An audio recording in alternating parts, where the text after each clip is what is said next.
I will come back to you. I'll come back to you for more on the story. This is a developing story, by the way. Let's move ahead, viewers. Getting some more updates coming in. Two terror doctors, Muzammil Ahmad and Adil, who were arrested in Faridabad for their involvement in a Jaish-e-Mohammed terror module, are now being moved to New Delhi, where their custody will be handed over to the NIA investigating the Delhi blast case. The agency now will conduct face-to-face interrogation. The two with Shaheen and other accused already in NIA custody. Okay, so these are one of the prime suspects, the terrorist doctors, two terror doctors, Muzammil and Adil, who were arrested in Faridabad for their involvement in a Jaish-e-Mohammed terror module, and are now being moved to New Delhi, where their custody. They have been moved already. To New Delhi, and their custody will be handed over to the NIA investigating the Delhi blast case. Agency will conduct face-to-face interrogation of the two with Shaheen and other accused already in NIA custody. So the next phase is that there will be interrogation. These two terror doctors will be grilled in New Delhi. That is the next step that we expect in the story. And they will also be questioned with Shaheen. Yes, terror doctor Shaheen. I want to go straight across to Shambhavi. He's joining us. Shambhavi, these two terror doctors have been shifted to New Delhi. Next is interrogation. Yes, Shambhavi. See, definitely, as the new developments are coming in, we see that there are more and more doctors which are involved in this case because since we've been breaking the news of this terrorist doctor module, we know that Jaish's aim was to create the next line of leaders to be the doctors. And now two more doctors are involved in this. With each new development... Yes, go ahead, Shambhavi. Yes, Shambhavi.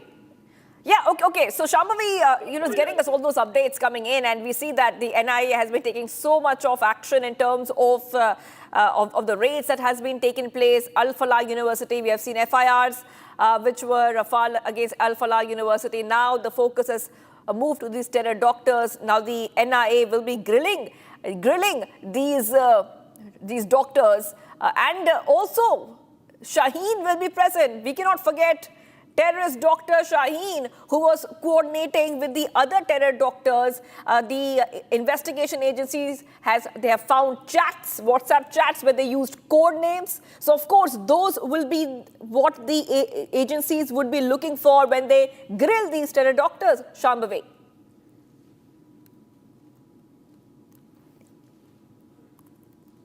Yes, Shambhavi, can you hear us? Okay, we'll go to Shambhavi in a short while from now, but these terror doctors will be grilled by the NIA, including Shaheen, who was also called Madam Surgeon. And these were same doctors, terror doctors, who were using code names. This is what the investigation agencies have found out. They used to use code names to refer to their terror module, and they could not use the straight names.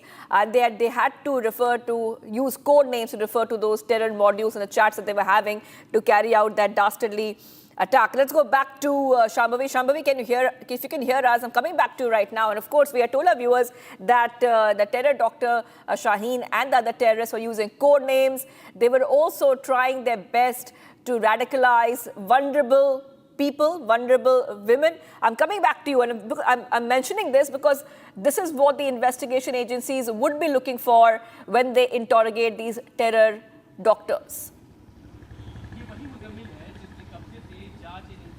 Definitely. Right now, as we know that the interrogation and the investigation is underway, and two main key players in this entire conspiracy, that is Shaheen and Muzammil, and even Umar, who was a suicide bomber. Now their phones are being checked. We know that when it comes to phones, there are 3 phones involved when it comes to Umar. Umar had 2 phones when he was driving around Delhi. When he was here in Faridabad on 30th of October, there was a CCTV footage which clearly showed that he had 2 phones. One phone he handed over to the shop owner, and one other phone he kept in his hands in the CCTV footage. There was a third phone in relation to this where new information came up that Umar's brother was asked by Umar to dispose of the phone so that the evidence, key evidence, does not get in anybody's hands. The investigating agencies do not get their hands on the evidence.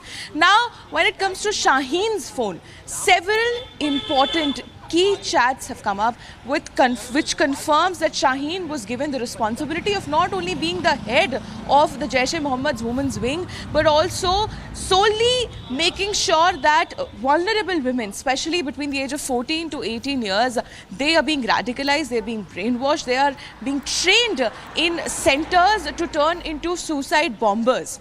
We know that Shaheen was actively looking for places in Western UP for coaching centers where they could start teaching these women, these young women and men to learn how this process of Fedayeen style squad, they were planning on building this Fedayeen style squad. They were also actively working on raising funds through Pakistan based pay apps like Sada Pay, so that their movements, their transactions cannot be tracked. So several important information that agencies are discovering with each passing hour, new evidences, new WhatsApp chats, new players, new key conspirators, new doctors, not only this blast but also which are associated